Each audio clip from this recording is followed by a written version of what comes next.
gustan las historias de terror? Entonces ponte audífonos y escucha esta historia. La casa embrujada. Matías estaba muy orgulloso del rumbo que estaba tomando su vida. Había empezado comprando una pequeña casa para repararla y después venderla a mejor precio. Tras unos años de realizar esta práctica de forma continua, se encontraba comercializando mansiones. Ahí estaba parado frente a lo que creía su mayor logro, un hermoso caserón de antigua fachada.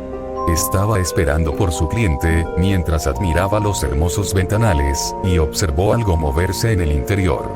Tomó su celular, para llamar a las autoridades, pero vio entonces salir un par de pájaros por un hueco bajo las ventanas. De inmediato subió hasta el segundo piso para hacerse cargo él mismo del desperfecto antes de que llegara su cliente, pues quería que todo estuviera perfecto para cerrar el trato al momento.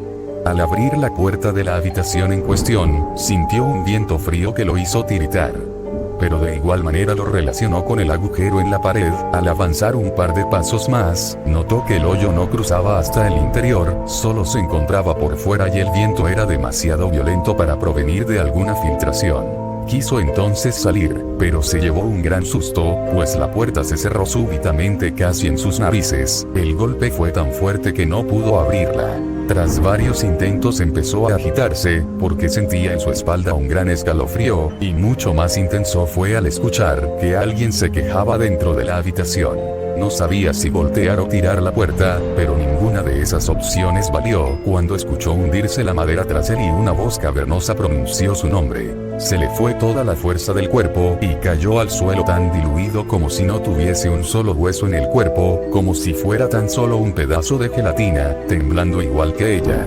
Por suerte su vista estaba demasiado borrosa para apreciar a detalle la horrible figura que se erguía ante él. En un intento desesperado por escapar por aquella cosa que lo acechaba, se tiró por la ventana. Al volver en sí, con el rostro ensangrentado, miró hacia la ventana, y aquello estaba aún ahí. Matías dejó entonces escapar sus sueños, supo que aquella casa ya estaba habitada y no tenía la sangre fría de exponer a alguna buena persona a la misma experiencia que la acababa de tener. Retiró el letrero y cerró muy bien la puerta detrás de él. El viejo ermitaño. Eso de trabajar para el Estado ya no me estaba gustando. Nos enviaron a las comunidades aledañas para levantar un censo y tuvimos que caminar entre los árboles para llegar hasta la casa de un viejo ermitaño, que era el único que faltaba. Por fortuna, no estaba muy internado en la arboleda, ya que no me interesaba mucho adentrarme en el bosque de las ánimas, ni siquiera reuní valor para preguntar sobre el origen de tal nombre. En unos minutos, llegamos a una cochambrosa casa, llena de inmundicia y pestes desconocidas. Luego apareció un vejestorio, andrajoso y sucio. Los pies parecían más bien pezuñas a falta de calzado, y agitaba aún una rama en su único brazo, amenazando con matarnos. Historia del viejo ermitaño. Juana, mi compañera, me clavó tan fuerte las uñas que acabé gritando. El viejo se nos vino encima con más ímpetu, balbuceando mil cosas y causando náuseas con su asqueroso aliento. Por fortuna no miraba muy bien, así que los palos fueron para un par de árboles cercanos. Después de desquitar su coraje, nos dijo que siguiéramos hasta su jacal como si nada hubiese pasado. Sin embargo, mejor lo interrogamos afuera, con la debida distancia. Al terminar todas las preguntas, nos informó que aún había un habitante más en el poblado, y era nuestra obligación incluirlo en los datos. Entre otras cosas, dijo que se trataba de un habitante eventual, que solo venía cada 10 años, y que estábamos de suerte porque se encontraba ahí. Nos dio indicaciones para llegar, pero luego soltó tremendas historias que lo dimos por loco. Según sus relatos, el supuesto morador del espeso bosque era un ser interestelar, que venía a la Tierra para alimentarse y reproducirse. Agregó también advertencias: no debíamos movernos bruscamente o hablar alto porque podríamos asustarle, causando que nos partiera en dos con sus enormes garras y succionara nuestras entrañas con las múltiples mangueras colgantes de su boca. Patrañas, dije molesto por tal pérdida de tiempo y preparándome para marcharme. ¿Por qué no me crees, muchacho imberbe? Refunfuñó él agitando su rama. Él es mi padre, agregó con una voz retumbante que movió los árboles cercanos. Luego dejó salir de sus bocas esas largas mangueras succionadoras, para que no tuviéramos duda de lo que decía. El árbol del vampiro. La literatura nos indica que los vampiros son seres mitológicos que provienen principalmente de las regiones de Europa del Este. Sin embargo, la gente de los otros 4 continentes tiene sus propias historias de terror sobre estas criaturas. Hablemos de un relato que ocurrió en Hunan, China. Se dice que a fines del siglo XIX allí vivía un hombre anglosajón que invariablemente vestía de etiqueta. Además portaba un gran sombrero de copa y un bastón de color negro. Las personas que llegaban a ver su rostro quedaban estupefactas, ya que aseguran que el tono de su piel era más blanco que la leche, mientras que de su boca se asomaban un par de afilados colmillos. Historia de terror. El árbol del vampiro. El horario favorito que tenía este individuo para salir a la calle era a partir de las 11 de la noche, mientras el regreso a su domicilio lo emprendía a más tardar a las 3 de la madrugada. Después de unos cuantos años, un extraño fenómeno comenzó a ocurrir en el pueblo.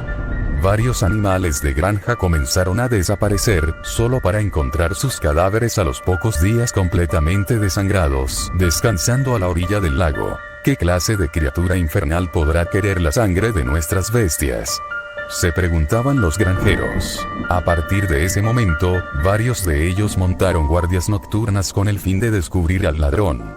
Finalmente uno de los cuidadores logró dispararle en una pierna a un individuo que trataba de robarse unas ovejas. De la boca del ladrón salieron chillidos como los de un murciélago, mientras este trataba de perderse entre los arbustos, iluminado por un profuso manto de estrellas. Tras de sí, iba dejando un gran rastro de sangre. Sin embargo, ese vital líquido no era del tono habitual que todos conocemos, es decir, rojo, sino más bien de un color violeta. La persecución continuó hasta que los primeros rayos del sol comenzaron a asomarse. El vampiro trató de taparse las manos y el rostro con su abrigo, pero ya era muy tarde. Su piel albina se tornó verdosa. Después uno a uno los huesos de su cuerpo comenzaron a asomarse. Lo increíble fue que tanto su vestimenta como su esqueleto quedaron convertidos en cenizas. Dejaron los restos allí, con la esperanza de que todo aquello se lo llevará el viento. Sin embargo, a la semana siguiente empezó a brotar un árbol de las profundidades de la tierra. Su corteza era roja y parte de sus hojas tenían espinas.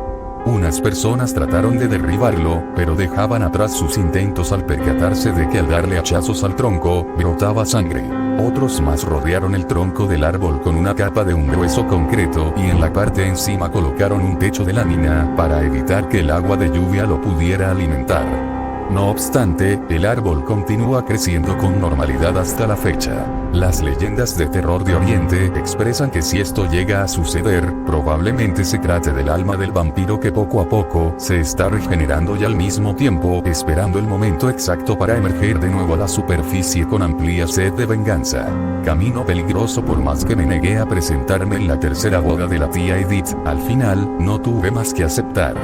El tiempo no me ajustaba para llegar después de salir del trabajo, así que tomé el camino más rápido, aunque este fuese también el más peligroso. La carretera estaba desierta, solo alguien medio loco transitaría en ese terreno montañoso por la noche en plena tormenta de nieve. Cada vez que pasaba por un pueblito, pensaba en quedarme y no asistir al fastidioso evento, pero entonces tendría que pasar la vida con los reclamos diarios de mi madre, y eso me atemorizaba más que patinar el coche en el asfalto. Faltaban tan solo unos 45 minutos para llegar, cuando mi coche se detuvo así nada más, dejándome tirado en medio de la nada. Tomé el móvil para pedir que alguien viniera a recogerme, pero estaba sin cobertura. Sentí un poco de alivio, finalmente me había librado del compromiso, y no fue mi culpa, no podrían argumentar que no lo intenté. En unos segundos, los cristales se empañaron, el frío era tremendo, pero tenía que bajar a empujar el auto fuera del camino. Fue entonces que me di cuenta que estaba en medio de un poblado, el cual no noté debido a su nula iluminación. Entonces, después de mover el coche, me di a la tarea de buscar un refugio mejor. En ninguna de las puertas a las que llamé hubo respuesta. Empezaba a helarme la sangre, así que me di la vuelta para regresar al auto, y entonces la vi. Ella estaba parada junto a mi coche, inmóvil, observándome fijamente. Llevaba un camisón blanco, y estaba descalza sobre la fría nieve. No atendía a mis saludos, así que supuse que algo le había pasado y caminé rápidamente para ayudarla. Al acercarme, empecé a distinguirla mejor. Su ropa estaba sucia, su cabellera desarreglada y sus ojos no estaban, solo unas enormes, oscuras y vacías cuencas que me fueron la razón suficiente para huir de ahí. Sin embargo, mi cuerpo no estaba de acuerdo, pues no quiso responder a mis impulsos, dejándome clavado en la nieve como una simple estaca, mientras ella se acercaba a mí, alzando sus brazos, gritando y chillando como animal herido de muerte. Creí que ahí terminaban mis días. Sus manos más frías que la nieve presionaban mi cuello con fuerza sobrehumana. Apenas podía distinguirla frente a mí. Estaba a punto de perder la conciencia, pero una fuerte luz brilló de pronto, quitando los nubarrones de mis ojos. Historia de terror, camino peligroso. Cuando al fin pude ver con claridad, esa horrible mujer se había esfumado, y detrás de la cegadora luz venía un anciano, reprendiéndome por transitar en tales condiciones por caminos encantados. Y yo que pensaba que la gente lo evitaba tan solo por las peligrosas curvas y barrancos. No mires bajo la cama, no mirar debajo de la cama era el consejo que Tomás recordaba de su hermano mayor, pues debajo de ella había monstruos, criaturas extrañas en busca de niños curiosos para saborear o raptar, esperando usarlos como mascota en el mundo oscuro.